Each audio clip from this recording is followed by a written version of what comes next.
I am not quitting. I'm going to finish this race because it really is. It's like the resemblance of the last year and a half of like, it might be hard. There's going to be low points, but you had better put your head down and keep grinding because you have to get through it. Welcome to the Trail Chasers podcast. I'm your host, Dean Horwitz, and I'm excited to share this journey with you. Each week, we'll be hitting the trails with some of South Africa's most inspiring trail runners, diving into the topics that matter most and uncovering the secrets of this incredible sport. Lace up your trail shoes and join me on this adventure. New episodes every week.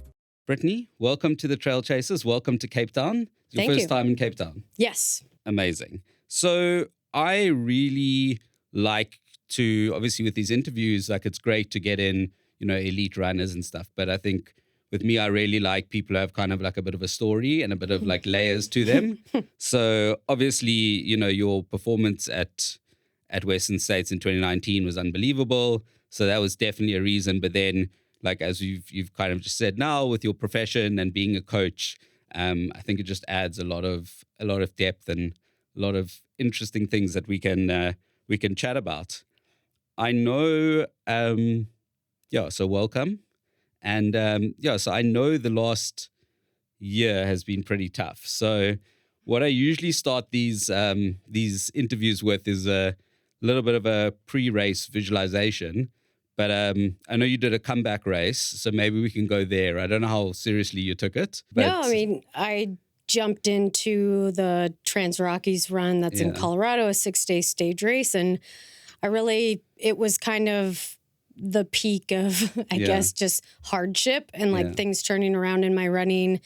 And like the race directors and like the people that run that series are good friends of mine. So I went into that race with like just the mindset of celebration. And I knew some of the women there and it was really awesome where I was just like, okay, I know I'm not going to win. Because like one of my friends and she won Run Rabbit like 2 or 3 weeks after that. So she's a super stout runner. But I feel like it was the 6 days was perfect for me because day one, I think I was in that, like, I don't feel like myself, more on that defeated, why am I racing? Yeah. But then every single day I felt better and better and better. And I found that like spark, that fire again to just like, I came in third woman overall, which was totally fine because the gals ahead of me were really impressive.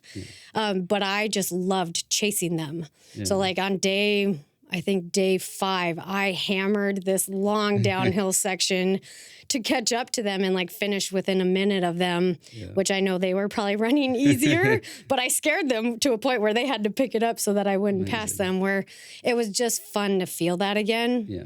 And so I think just a couple of like big takeaways from that was I do have that fire again. I remember that stage I came into like the friends that have developed over that period of time. And I'm just like, all right, I'm no longer saying I'm a has-been. Like I am fit. Yeah. I'm not the fittest I've ever been, but I am not going to say that I'm a has-been or I'm not fit. Pre-race, kind of the night before or like the morning of type thing. What are you kind of doing and has it kind of changed, I guess, in the year that you've been away? Have you kind of reflected on it and maybe you changed something, that you've done new in the first race back? Yeah, I think the big thing that I'm focusing on in this like Britney 2.0, I guess, is like really prior to my hip surgery, I think I had been like having big highs and then big lows just because I hadn't finally figured out like what was actually wrong. I was diagnosed over and over with hamstring tendinopathy, but we missed the whole like my impingement and just the structural changes that needed to happen. So I had all of these lows that I was just beating my head against the wall. And so I think it was, like having disappointment in racing, having a whole bunch of frustrations in training, and then having those little glimmers of good times, but those were seemingly getting fewer and fewer or bigger spaces in between. And so I was burning out with comparison, with frustration, with just being hard on myself. Yeah. And that's been like this time away where I had the hip surgeries and then I broke my ankle, which I'm sure we'll talk about, whereas like that was the lowest of the lows where it's like, I'm just happy to be running and to be healthy. And like right now, like that's my whole mindset of it doesn't matter what the result is. I still want to be competitive, but the biggest thing I'm keeping myself in check on is just be grateful and joyful to like be out here. And that's where Cape Town is so perfect, because it's like, I've never been here. It's gorgeous. The community is amazing. So it's like, just keep that gratitude and like, just see what the adventure of the day gives you. Yeah. You mentioned obviously the lows, but going back, of your journey, what are some of the kind of pivotal moments and the highlights, if you're thinking now, just off the top of your head? Like of my running journey? Running, life. Yeah, I mean, I think obviously just I've been around many races. It's so fun to be traveling internationally again. And I really look back at like prior to the hip surgeries, I was kind of on that Western States UTMB path, which makes sense, like chasing the biggest races in the world. But it kind of drifted me. Like when I first started running for Nike, I did the World Skyrunning Series where I went to Bulgaria, I went to Norway, I went to Italy, like I was traveling all the time. And just seeing new places and running in new areas and having a variety of different challenges within each of those races. So I think that was absolutely a highlight of I had never really traveled internationally out of North America prior to that. And so just being here and like reflecting on those skyrunning days of like the ambiance of at Transvolcania, just the whole community coming together and just like how crazy that environment is. It brings me back to obviously like Western States matches that, UTMB matches that. I hear, Cape Town can match that. So I think those are the main highlights, obviously running well, but I think too, like having friends all over the world and like coming here and like hearing of other athletes that, from Europe that I haven't seen in years. I think those are all like obviously running well, but like the connections that you get through that are pretty amazing. If you go back to kind of the beginning, what was the spark, or was it just you were running from a child? Yeah, I mean, I really attribute this to my high school coach, because I grew up in a small town in northern Minnesota where it was just woods and not mountains, of course, but like just so much wooded technical terrain that you could get enough vert, but not like out in the West in North America. But we just growing up, like we would do obviously hard workouts, but we would do a lot of like just go. And one of my favorite runs as a kid was a weekend run that we just go deep into the state park and run up this creek. Oh, wow. So like sometimes it was up to your knees. Sometimes we were literally swimming. We were crawling over beaver dams and like just like dinking around, where it really instilled that joy of just being outside and adventuring,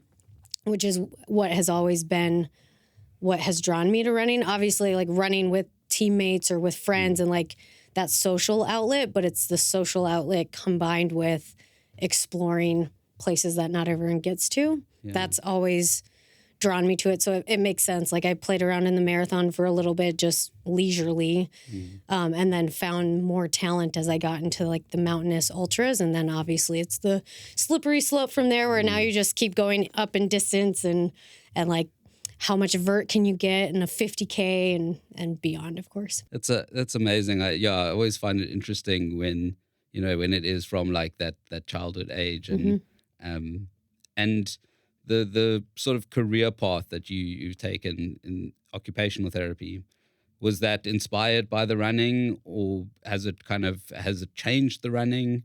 How is that where did that come from, and how did that kind of develop and change through the years? I think it mostly came just being drawn to like helping others. So I worked in neurological rehab. So I was working with patients that had a stroke. So it's been pretty interesting. I've talked to so many people where it's like my hip surgery was essentially using my brain from my rehab days of helping people after a stroke where, they don't have that motor control. And so I'm trying to get their brain to rewire to elicit, being able to activate muscles and get proper movement patterns, where it's like, that was exactly my hip. I had to relearn full range of motion because I had that limited range of motion with the impingement.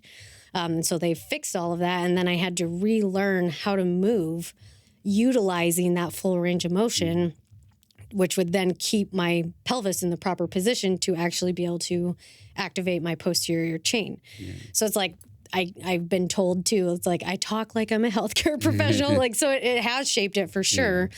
Where one, I have so many friends that are physical therapists, but then throughout my running career and just running life, I've worked with so many good physical therapists that it's combined that with my occupational therapy background and particularly the like understanding of the body in terms of rehabilitating and motor planning and getting proper movement patterns. It's like, I obviously didn't specialize in the lower body, but I've picked up enough from the PTs over the years. And it's like all of these aha moments, kind of piecing both things together and then kind of coupling with that, because it has evolved now that you kind of mentioned that. I see it for sure, where it's like now in coaching, it's like I'm not working as an occupational therapist right now, but I feel like coaching is the same thing. It's kind of seeing maybe areas that we need to improve or fix or reprogram, piecing that into running, and then looking at the whole person of, does this fit their life? Is this joyful, or are they getting into like feeling stressed and things like that? Or are they dealing with an injury and now there's a low, and how do we build up and get out of that? Like, it's just, there's so many things from the like biomechanical perspective, the mental health perspective, and then just having like me as the provider that's helping walk them through it. Using that medical background, but using just the caring, the heart, I guess, that drew me to that path anyway. Let's talk about the elephant in the room, the injury.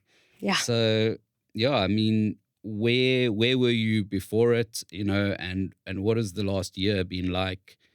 And, has the coaching side of it been a kind of a softer kind of landing? If you didn't have that, would it have been way worse? Yeah, I feel incredibly lucky that coaching was like my saving grace through it all.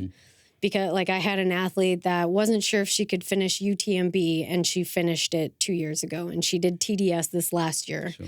So it's just like helping someone accomplish something that they didn't know that they could do it, and like me being a part of that and like feeling that success and that accomplishment through her experience.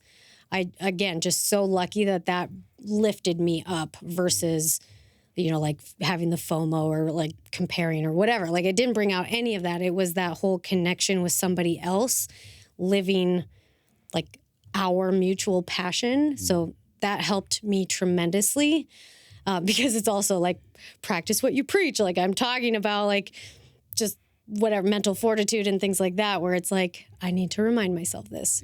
Because obviously, like, since the hip surgery, like, those were elective surgeries. So I had been, like, the moment I found out exactly what was wrong and, like, was finally diagnosed properly, and that I was a surgical candidate, it was like, sign me up, when can you get me in? Because it was like, I had been on that roller coaster for so long that it was like, there's a solution, I will absolutely take it.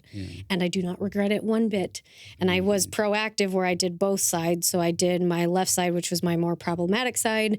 And then 7 weeks later, I had my right side done, because there's evidence out there that if you have one done, chances are the other one could give you problems later. And it's like, at this point in my professional career, I'm not taking the chance that I build back and then do this again in a couple of years.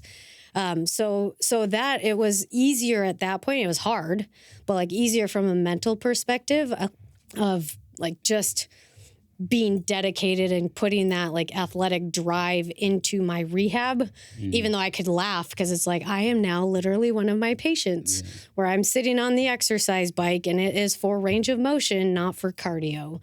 So I joked, I'm with like the elderly, people in their button-up shirt, like in their shirt tucked into their jeans, and they're just pedaling. It's like, good for them. I'm a pro athlete, but so it was humbling, but it was also, it was at least an outlet to like be in the gym. I got in the pool as often as I could. And I like the Stedman Clinic in Vail, Colorado is top notch, where they gave you a very strict protocol. They were following up with me. My PT and locally like had the protocol and was guiding me through it. So the recovery process was long and tedious, more than you think, like, because it's literally relearning. When I got back into running, it was such a conservative re-entry into running because it made sense. It's if I used any old compensatory motor planning that I had used my whole life, I would just set back again and not use my posterior chain and overuse the quads and stretch the hamstring, all of the problems that I had before. Yeah. So it was slow. It was mentally exhausting and very frustrating at times.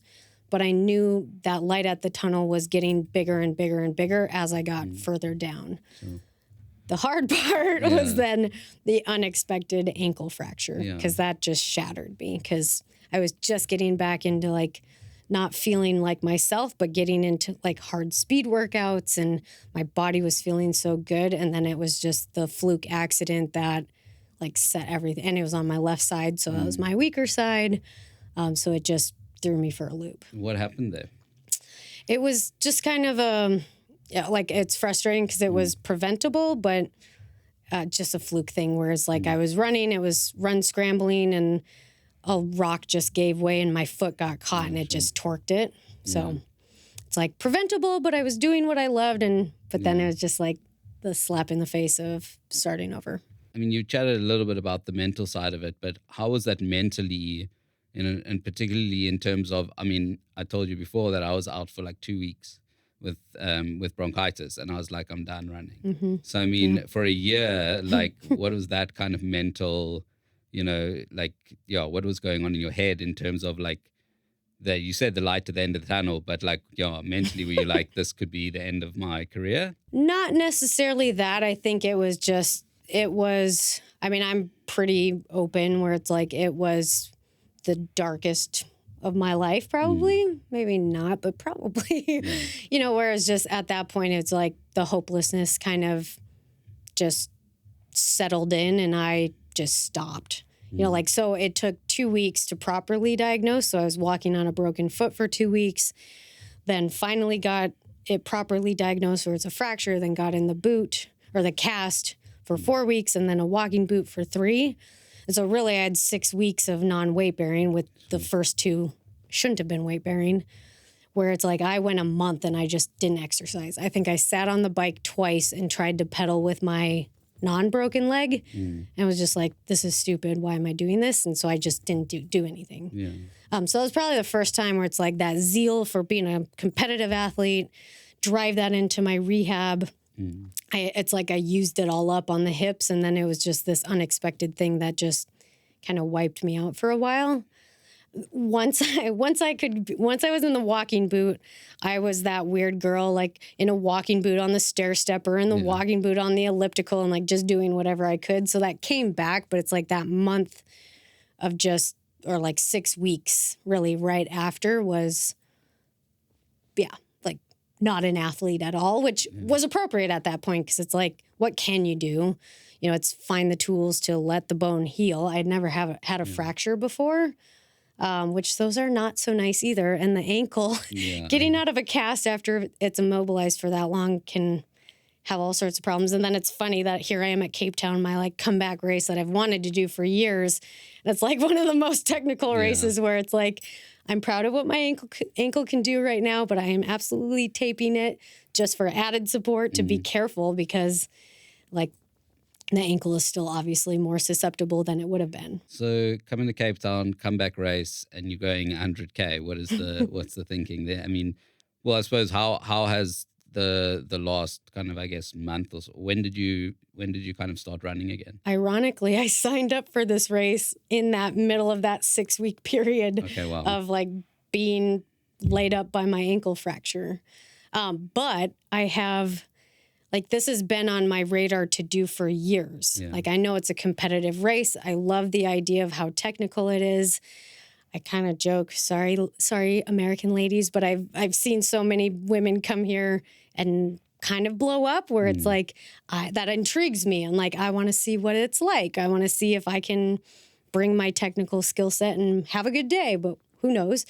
And so it's been on the radar forever. And then it was funny because an athlete of mine who's been a friend for years, she was like, I'm doing Cape Town this year. And I'm like, really?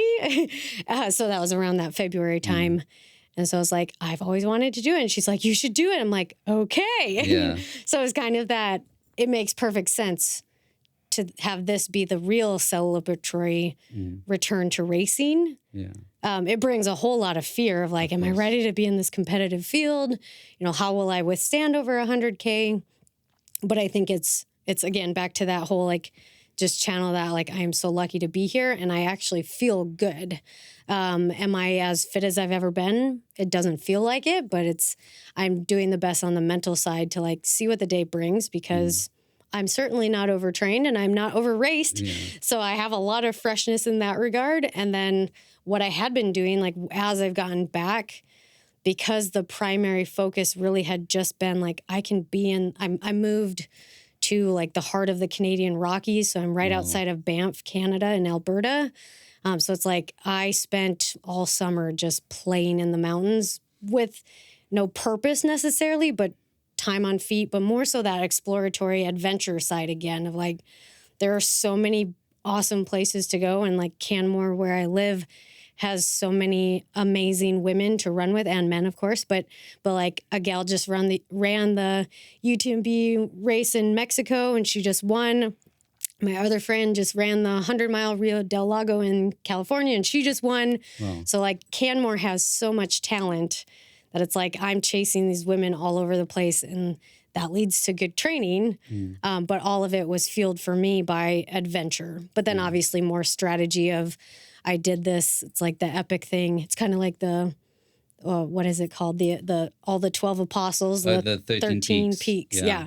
So it's called the Canmore Quad, where it's the 4 prominent peaks kind of surrounding the city. And so it was not fast, but it was the same amount of elevation gain as what the 100K is here, but it was in like a 50K. Yeah. So it was like I spent that whole day and did that and got all of that vert. So it's just the things that were drawing me in as from an adventure standpoint, but it also complemented coming back to this race of vert, technical, steep up, steep down, and then time on feet. Yeah.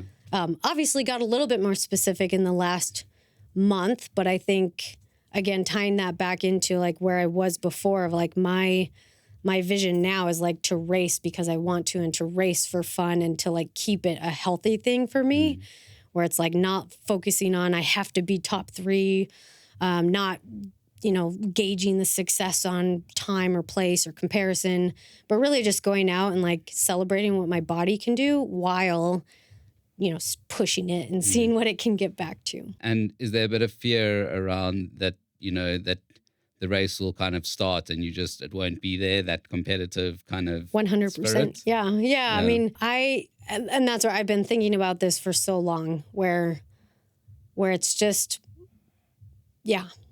I think it's cool that my friend is here, because I keep thinking like, I am not quitting. I'm going to finish this race, because it really is. It's like the resemblance of the last year and a half of like, it might be hard. There's going to be low points, but you had better put your head down and keep grinding, because you have to get through it. So I don't want to compare it to like the negatives from there, but I think the like whole summary of like, I got through it and here I am as happy as I've ever been, and as joyful as I've ever been with running, where it's like channel that into the race, even though right now it's just like so much fear. Yeah. What does a kind of typical training block or training, period kind of look like for you, especially now, I guess you haven't really been racing. So, and then how has that kind of gotten sharper as you've kind of gotten closer to UTCT? Yeah, this is the first time, obviously, I stopped any formal coaching while I had my surgery and all that, because I'm the healthcare professional that is going to do what I want to do and not have someone tell me what to do. But I also, that had kind of been a goal of like rely on myself. And I play around with, do I want formal coaching again? Because obviously I know there's benefits to that. But I do think for me, where it is, I like the whole idea of like, what do I feel like doing today? And I know there's pitfalls to that, but I have like good running groups of like people that have brought me out with speed workouts, a community speed workout group that just brings that joy out, or that desire to go and push with other people. But I don't totally have that by myself at this point, because it is just Not that I'm not pushing because I'm climbing lots of verts. So my focus really has been like big volume because I work, I'm an entrepreneur, so I work my own schedule so I can just go out and have long days when I want to. And so it's been that big volume and lots of vert. Yeah. When it comes to kind of specific races, you know, how do you, like say UTCT, you've never been here before, you know, how does that kind of happen in terms of, you know, you figure out like route profiles and then kind of train towards it? How does that kind of training happen? Yeah, I knew, I've known it's a gnarly course for sure, and then looked at the elevation profile and I'm like, perfect. It's straight up, straight down, you know, there's runnable in between, but barely until the last bit, which I ran yesterday. And so that was kind of the focus was vert, vert, vert. And then, you know, the Canadian Rockies has plenty of technical, not as many stairs as here. But that was kind of the design of my trip also as I got here, you know, 3 weeks early to be able to finish my last like specific training peak week on the course. And I know that like it's winter in Canada right now. So I knew that the heat, like acclimating to the heat was going to be a big factor as well. And then add on humidity where I'm just not used to that, where that's a whole different ballgame too. And so that was kind of the strategy of be able to get here early, finish that specific training block, be on the course. And then I'm sending little messages to my athlete at home where I'm like, get stairs, like high step, just to help pass that on to her. Because it's like, okay, I didn't realize how many stairs there were. But being on the specifics of the technicals, because like you had said, it's a different type of technical than a lot of other places. And how the last 3 weeks been? So I'm just at the start. Like I've been here a week and a half now. Yes, 3 weeks. Yeah, so total before the race. Okay. And it's like, it's been awesome. Like blending, obviously a big training week last week. And like the cool thing about Cape Town is like I'm getting connected with pockets of community runners here. Like really amazing runners, but everyone has just been so welcoming and joyful where it's like, just feeling the community gets me so excited to be here even more so because it's just like it seems like UTCT would be the like celebration of running for this whole area. Not to mention me and my like tourist mind of like, oh, taking pictures everywhere and like I want to go up this route and like seeing the more technical scramble to the top of Table Mountain, like that's amazing. It also, you know, like I'm gonna go see the penguins today. Amazing. So balancing out like. I keep telling my partner, like, I'm starting my taper now. Now we have time to, like, do the real touristy things, but we've got to keep it in check to not be on my feet all the time. But it's been the blend of, like, that celebratory return to racing in the full picture. Imagine you've had a hectic 2024. You've run a lot of races. You've put in a lot of effort. Now, cast your mind over to the clear waters of Zanzibar. Beyond white sand beaches, a dial sails across the horizon, and there you are, chilling in your hammock with your well-deserved rest for a hard-earned 2024. Want to make that happen? Check out Luggage Warehouse's Black Friday competition. One lucky shopper will win a return ticket to Zanzibar worth 9,000 Rand. Or you can trade it in for 4,500 Rand in cash, which you can use towards your race entries, your nutrition, or your gear for next year's running. Any purchase, big or small, gets you in the draw, and it's easy to enter. Just shop at luggagewarehouse.co.za or in their Cape Town and Joburg stores during Black Friday week. And if you want a bonus entry, sign up for Luggage Warehouse's newsletter and you'll get one when you make your purchase. Head over to luggagewarehouse.co.za/Zanzibar for the details. T's and C's apply. In terms of kind of racing strategy, how has that kind of shifted since, you know, before the surgery? Did you have time to reflect on the kind of your career and what you could have done differently? I mean, I think this race, because like, what am I lacking right now? Like, I don't feel as fast as I've been in my past. But it's like, okay, being fast in a technical 100K isn't always helpful because it can burn you up pretty fast. So it's like what I've been focusing on. And I think I've been okay at this, but it's always that temptation of I feel so good and I'm just going to go chase right away. You know, where it's like Western States is the long game. Like you start racing at Forest Hill. Like if you don't have legs at that point, you're going to get eaten up. Where it's now finally runnable, that's where you should be chasing. And so it's that whole balancing strategy of like, how soon can you push? Because you don't want to get too far behind, but for me right now, it's like, okay, I probably can't chase if we were going to go out the gate super fast. So it's like, don't do that. And then really just put blinders on and like view this as like a vision quest for myself, which could be like, if you can, now that I've run the last 20 plus K, probably 30K, it's like, if you have legs there, absolutely that you can run and make that really productive to finish strong. So I think that's the whole perspective that I like, going back to that comparison and all of that. It's like, block all of that out and just run your race, which should be conservative for quite a while. Because it's pretty gruesome, like through 50K and more, like even beyond that, like that is just gnarly, tough terrain. So if you spend it all there, you finally get to the runnable sections, you might not be able to run. So I think that's kind of my focus of like, block out whatever else is going on, keep tabs of my mental headspace. Just because I'm behind in the early phase doesn't mean that I'm out, or doesn't mean that the last 30K can't be stronger than the first 30K. So that's the hard part. And mentally, what is in the same vein, has that kind of changed how you kind of deal with those kind of low moments and what you plan on doing? Yeah, I mean, this is where so my body has come together so much better, but with the ankle fracture, it kind of re-heightened some of the asymmetry between my legs.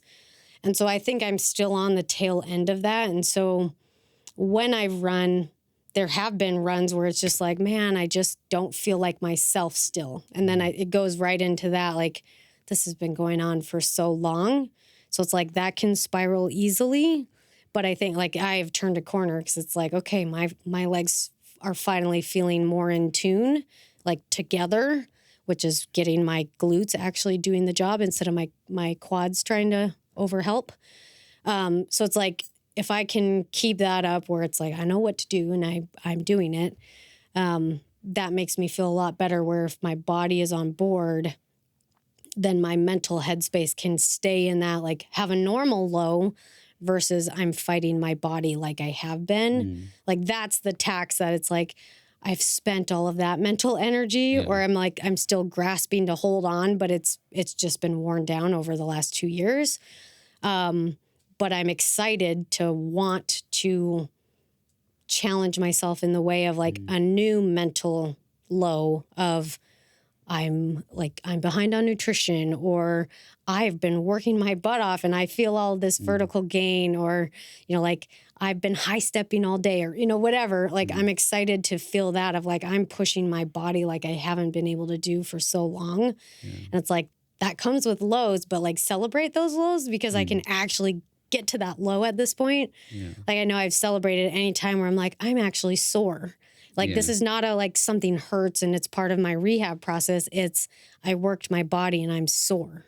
Like I celebrate that, because it's like, that is a good feeling. That instead of the like, I'm still partially broken, I feel this way too often. Yeah. It's amazing how, we embrace that kind of soreness as a marker, Most people are like, hey, I'm sore. Like, that's not a good thing. Yeah. But like, I earned that.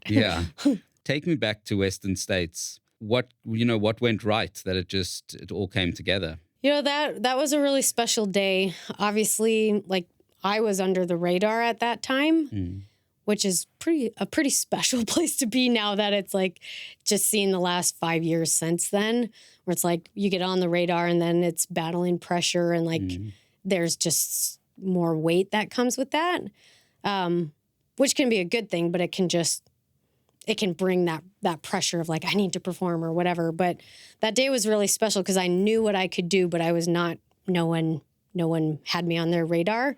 I did get called out by Andy Jones Wilkins, who's a Western States phenom and just known in that community. And he did a podcast and called me out as the dark horse. Oh, wow. Where just like that was just that little glimmer, and we're good friends. It was that little glimmer of like someone else sees that belief. Obviously, my coach really did. I knew what I could do, But I'd never done it, or like I had done some big training runs on the course, and my last like peak run like was a really good run where it's just like, this was special. There was that passion, that drive. And then just that little call out of like someone out there, you know, that I didn't know at the time, like recognized that, because he followed, like I was posting on the course, and he lives and breathes all of that. So he was like, you're doing all of the right things. And so really that day, one, it was snow in the high country. And so it wasn't like the other 2 years that I've done it, it was 0 snow in the high country. And so you can just hammer, which is fine. But it's like that snow set a gap right away of people that can run through the snow and people that struggled with that. And so I was honestly, I think I was in like between 3rd and 4th the whole day. And then pretty soon it was between, it was like solidly in 3rd, maybe going back and forth a little bit, but then solidly in 3rd. And then that, and like feeling really good, executing exactly how I wanted to. Nutrition was spot on. And then that's when got to mile 80 at the river. No, either way. Yeah, mile 80-ish. And that's when Courtney DeWalter had her hip go out. And so that's when I bumped into second. My coach like grabbed me at my face at that point and said like, you're chasing first now. And, you know, and the whole plan was get to the Highway 49 crossing, like where you want to be when you finish. Like, cause generally it's you get to Highway 49 and it stays the same. You're pretty much done at that point. But that's when Claire Gallagher, who won that year, Claire Gallagher, and I literally, like, I had a really awesome section, and I made up like 8 minutes on her, and it was the dark, it was sunset, and like I passed her, and we literally crossed Highway 49 together. So it's just kind of that funny thing. And my coach tells me, get to Highway 49, where you want to be when you're finishing. And we were right there neck and neck. And so I think it's still like incredibly special, because it was like this, for me, it was the days, like I just busted my butt to like catch up to her. And then it was like, I'm here, now what? Like she didn't just get defeated. Like Claire is a fighter, and I love her for that. Where it was like we ran together to Pointed Rocks, and then she just sprung this sneak. I should have been thinking about it, but I was still in that like, what is happening? And so she just dusted me, and it was amazing to see, but it was pretty deflating at that time of like, I think I spent it all. But it was that whole like celebratory of like, get to Roby Point, and I just like soaked it in, of like seeing the ambiance and like celebrating that I just got second place at Western States on my first attempt there, my second 100 ever. So it's just really, the whole day fell together pretty well. Like obviously had some lows in there at times, but most of it was like to be able to just stay on that attack mode and like have that fire to chase. But then that whole like just tapered out a little too soon to not be able to pull. But Claire pulled an amazing feat at what she was able to accomplish in that last, like 4 miles. Exactly.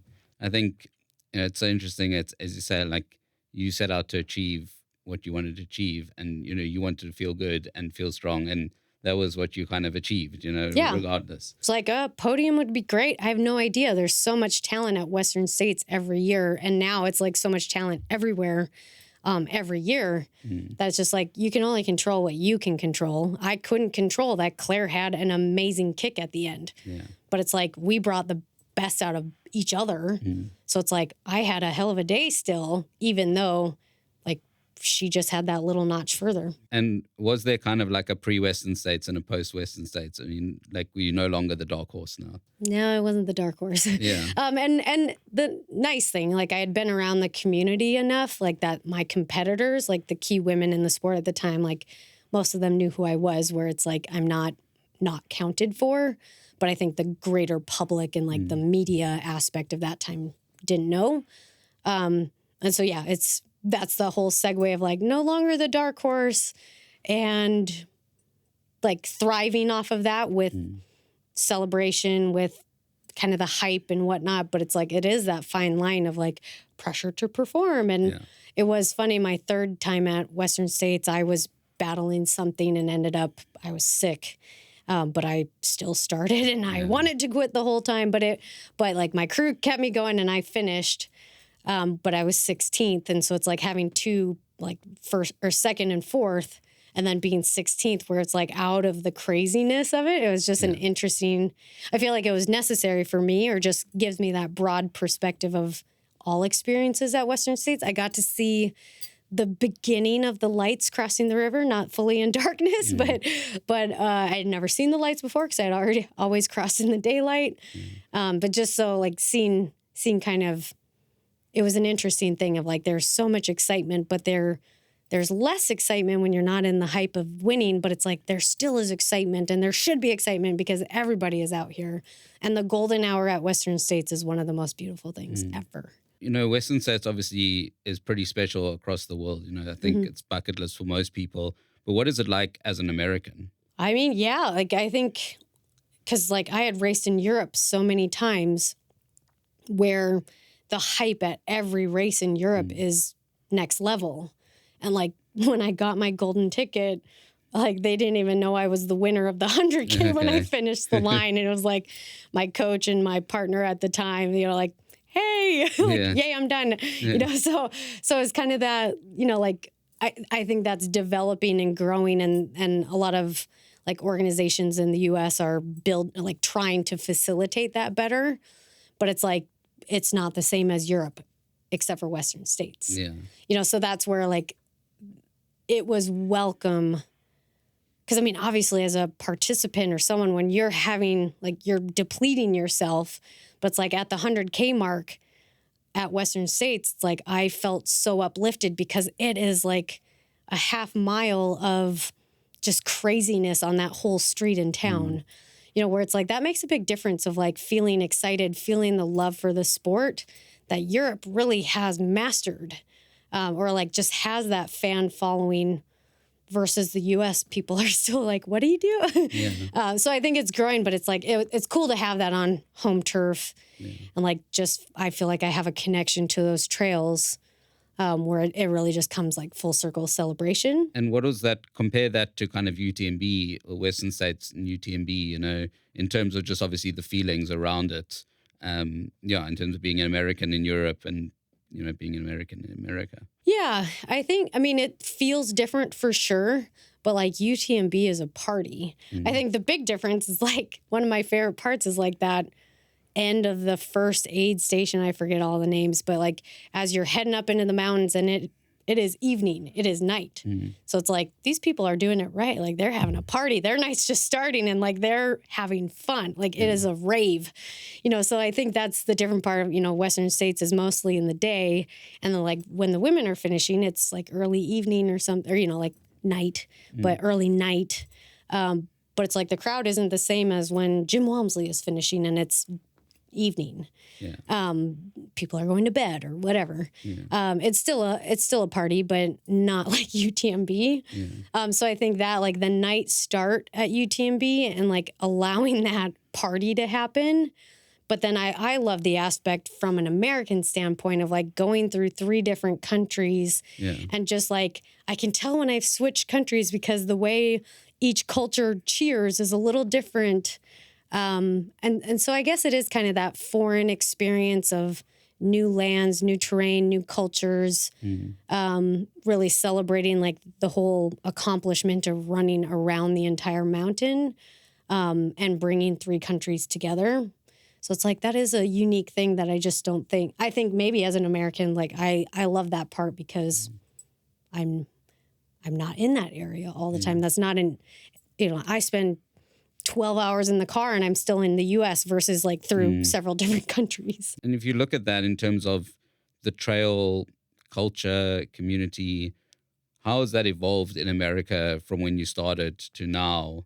How do you kind of look at that? I mean, when I first started ultra running, like 2010, and I think even prior to that, whether it was 2008 or 9, I joined some friends to a random 50-mile race in northern Montana. So backwoods Montana is the LaGriz 50. And I remember we were all mid-early 20s, really maybe late 20s for some of us. And it's like everyone else seemed to be like a 50-plus-year-old male. Yeah. You know, where it's just like that beginning, and I know rural could impact that, of course, but like the beginning was like, this is once you're done being fast, you can just run forever and slow.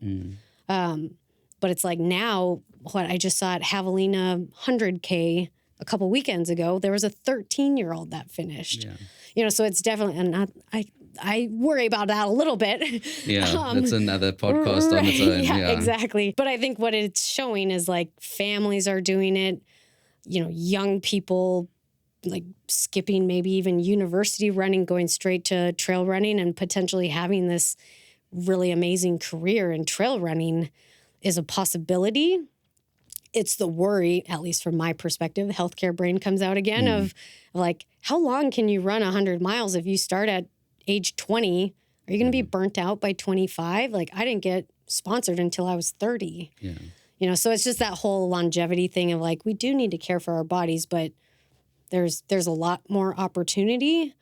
But it's like there's scary potential consequences too if you're not getting the proper mentoring or coaching or just having that long-term vision for yourself too. I love the people that say, like, there's a very strong runner in Canada that will just go and race like a beast and just put it all out there. And she doesn't care about like, did I win? No, someone passed me at the end because I went out too hard, but that's okay because I'm excited to push myself and I want to be doing this until I'm 90 years old.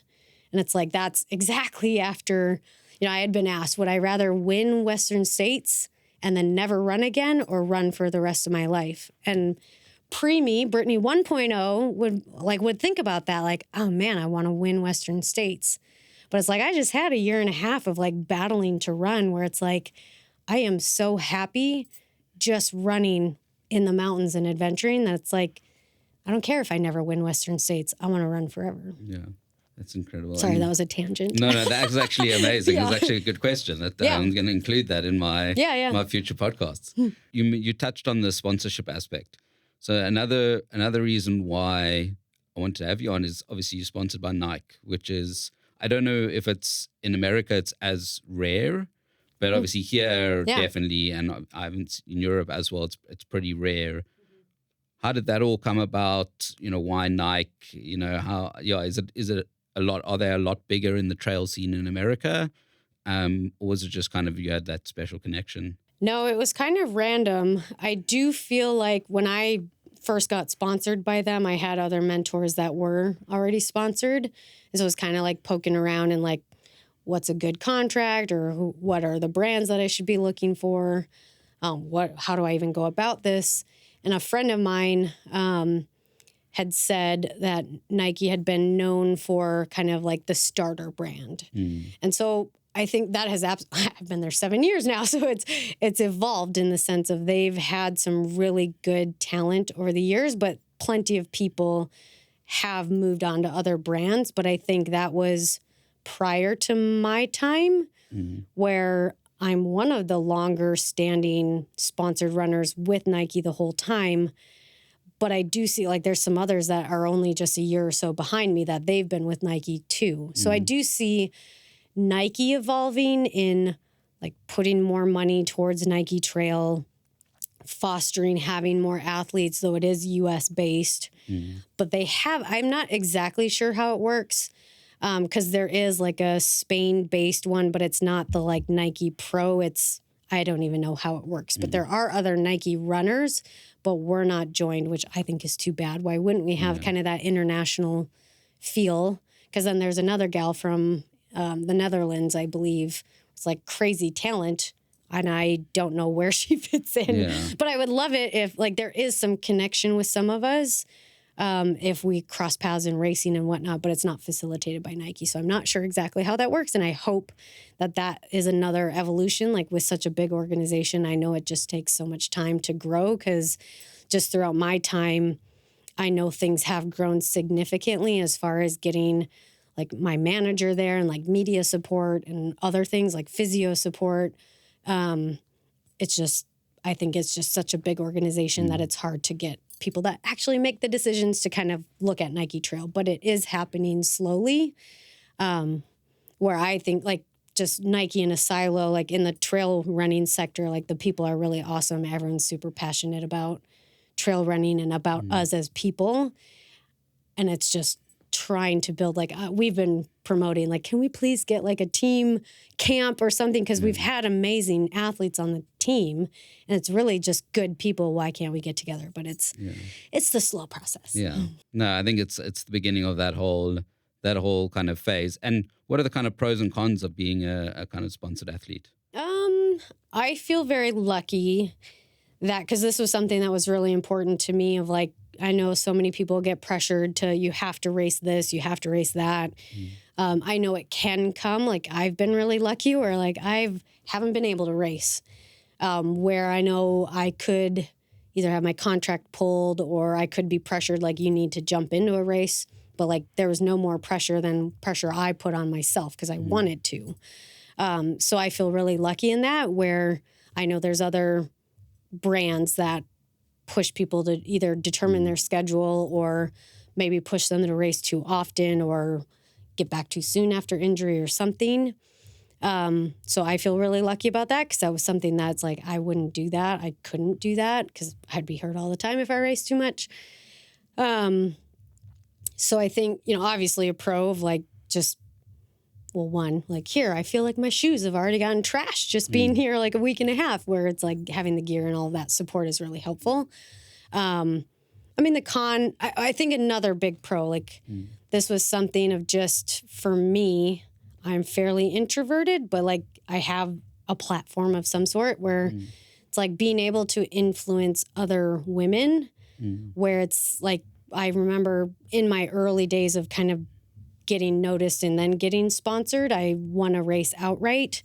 And like one of the first people I noticed was this younger gal, like little girl, like standing at the finish line. Like, she was the first one, where it's like, yes, we can do this. Yeah. And like I've had women over time, like, like, I started doing this and I love it. And, like, you've really inspired me to put myself out there and things like that, where it's just like, we can be feminine and fancy and get dressed up really nice, but we can also go play in the dirt. And I've got scars all over my legs and, like, we can be tough as well. Yeah. And I love it, where like, I remember running Western States and I'm next to Ruth Croft, or she's gorgeous, but it's like, we're all just disgusting, like pouring water on ourselves, like trying to not get sticky with our gels and whatever. Like, it's not exactly an attractive sport, no. but it's like, it's just the beautiful thing of like, we can do this too. What do you feel about your kind of role as I guess like a role model, like you've kind of said, Is there like pressure on that, or do you kind of embrace it? I embrace it. I mean, I think that's probably the empath heart that I have of like naturally wanting to care for others or help others. And it's like, I'm not good at being fake. So it's like, I'm struggling, or I'm a human and I have depression at times, or, just like sharing that, like that's reality. Like, am I the first person to get injured and out for over a year? No. Like, am I hopefully like not alone and people battling through that? Like, if I can help one person just know that it's like, this is a low and it feels like forever, but it is not going to be forever.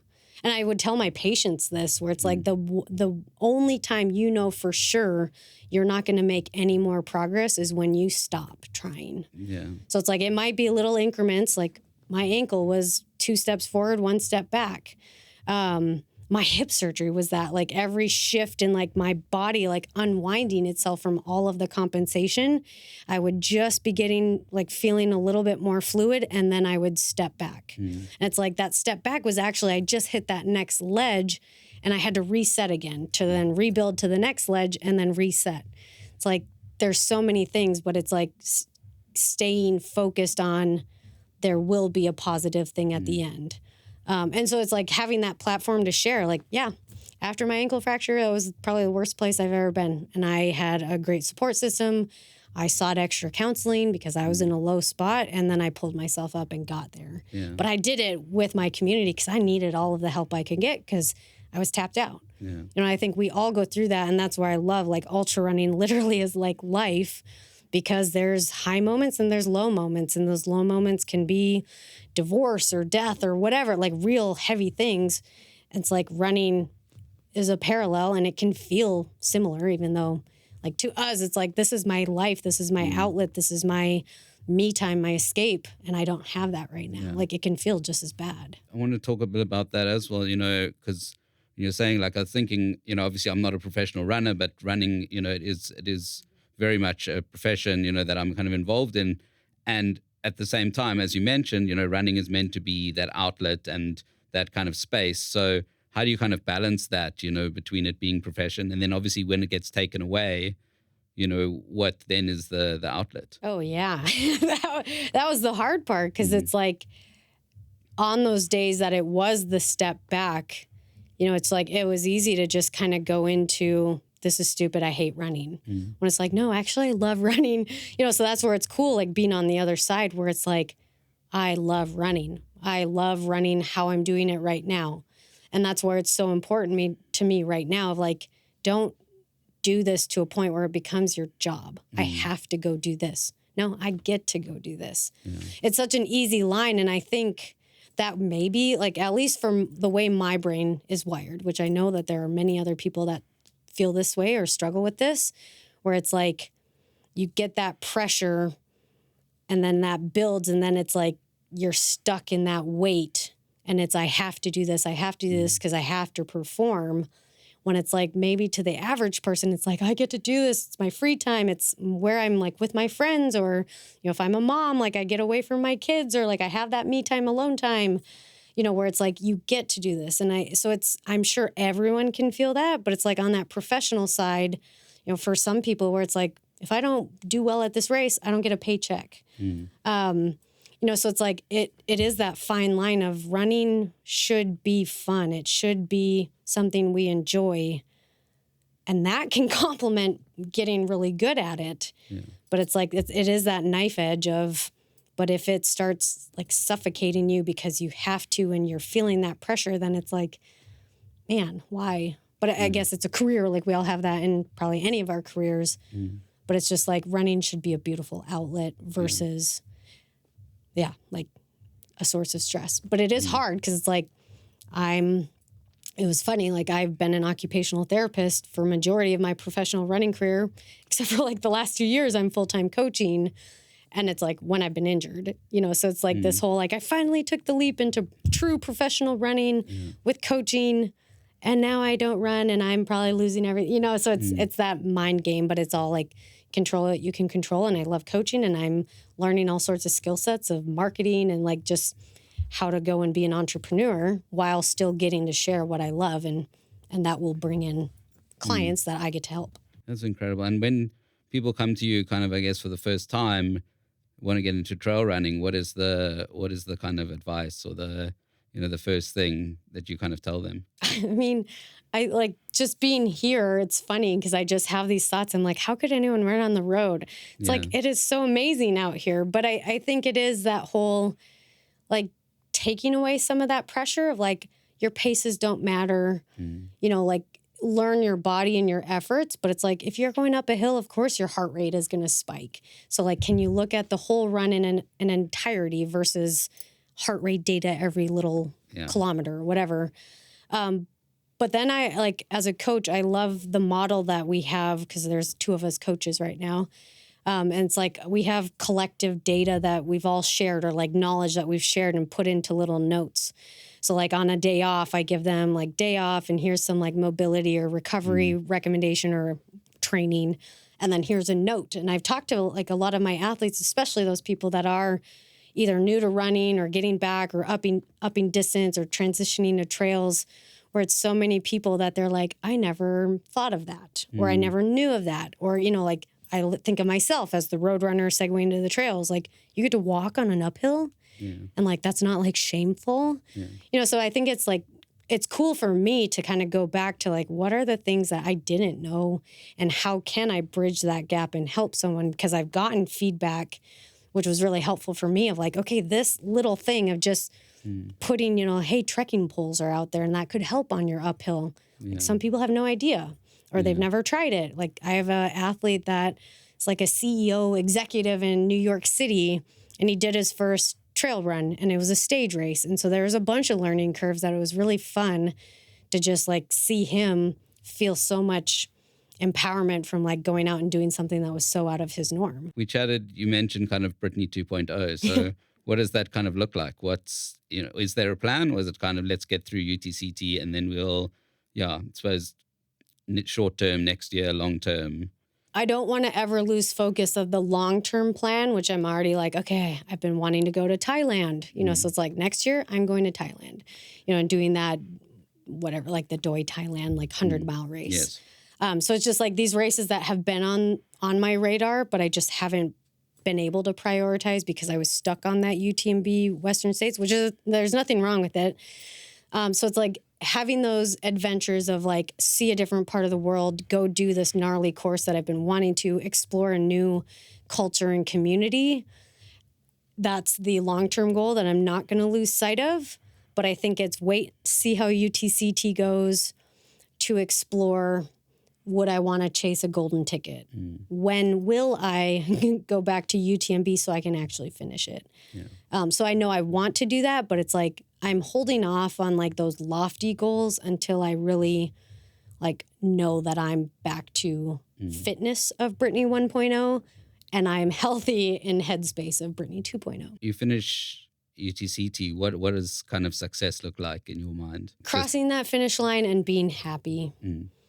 I mean, I'm what my mindset at this point is, it could be awful or it could be like a really huge surprise and like something where that fire is back and I am chasing. So I'm hopeful for that, but it's like I want to be realistic. So like if it is, the wheels fall off or I'm destroyed halfway through because I haven't run 100K for that long, like a long time, I want to be realistic so I'm not just totally derailed and crying and quitting on the side of the trail. But I don't want to like have that self-fulfilling prophecy of like making my race day only ending in catastrophe. Yeah. Because there's a lot of possibility of it could just be an amazing day. This is a course that I feel like I would be physically, like my body, like that was a takeaway from Trans Rockies, was like my body remembers how to do this. Yeah. So it's like, don't let my head screw up what my body certainly can do. And so it's being realistic on both sides. It's finding gratitude in both sides, whatever is going to happen. But it's like, it's keeping that control over the mental in the beginning of let it go, just focus on you, and then trying to find that like desire to feel the burn and push through whatever comes in the second half. Amazing. Thank you very much. That's this is incredible. Yeah. And I can't wait. I mean, definitely be there on the weekend after my race, and very excited to see you race and also see you come across that finish line. That's right. Thank you. And good luck to you on your race. Thank you. Thank you. Amazing. Feeling fired up after this incredible episode? Dive deeper into the world of trail running by exploring our other episodes, available wherever you get your podcasts. We're eagerly awaiting your feedback as well, so connect with us on Instagram @TrailChasersPod. Don't hold back. Like, comment, message, and share your thoughts. Until next week, keep chasing those trails.